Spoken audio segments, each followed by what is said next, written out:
इस क्वेश्चन में हमें बताना है कि कंपोजिट नंबर कौन से होते हैं, यानी कि भाज्य संख्याएं कौन सी होती हैं। तो जैसे भाज्य संख्याएं जैसे 1 2 3 4 5 6 7। अब इनके फैक्टर देखेंगे, यानी कि गुणनखंड देखेंगे। तो 1 तो ना प्राइम है और ना कंपोजिट है, यानी कि ना ही भाज्य है और ना अभाज्य है।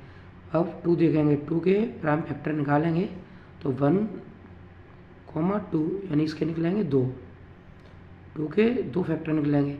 3 के निकालेंगे, इसके भी 2 निकलेंगे 1 3।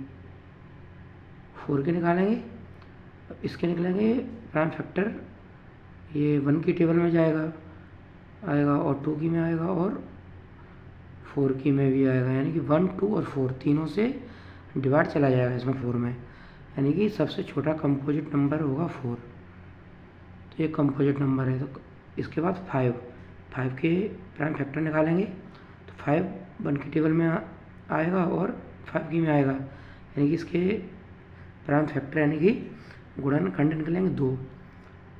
इसके बाद 6 के निकलेंगे, ये 1 की टेबल में आएगा, 2 की में भी आएगा, 3 की में आएगा और 6 की में आएगा। ये भी कंपोजिट हो जाएगा, यानी कि कंपोजिट नंबर मतलब 2 से ज़्यादा गुणनखंड अगर निकलते हैं, यानी कि मोर देन 2 फैक्टर होंगे जिस नंबर के, वो नंबर होगा कंपोजिट नंबर, यानी कि भाज्य संख्या है।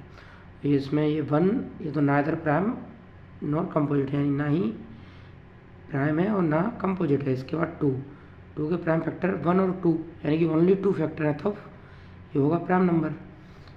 ओनली 2 फैक्टर है तब prime number, more than 2 factor है तब कंपोजिट नंबर, यानी कि केवल 2 गुणनखंड निकलते हैं अगर तब वो नंबर होगा प्राइम नंबर, यानी कि अभाज्य संख्या। और 2 से ज़्यादा फैक्टर निकलते हैं, यानी कि मोर देन 2 फैक्टर, जैसे 4 के हैं 1 2 4, यानी कि 3 फैक्टर निकले इसके। 2 से ज़्यादा फैक्टर निकलते हैं तब वो नंबर कहलाएगा कंपोजिट नंबर, यानी कि भाज्य संख्या। तो इसमें इसका आंसर लगा देंगे, कंपोजिट नंबर कौन से होंगे, यानी कि मोर देन 2 फैक्टर, यानी इसका हो जाएगा ऑप्शन ए ट्रू।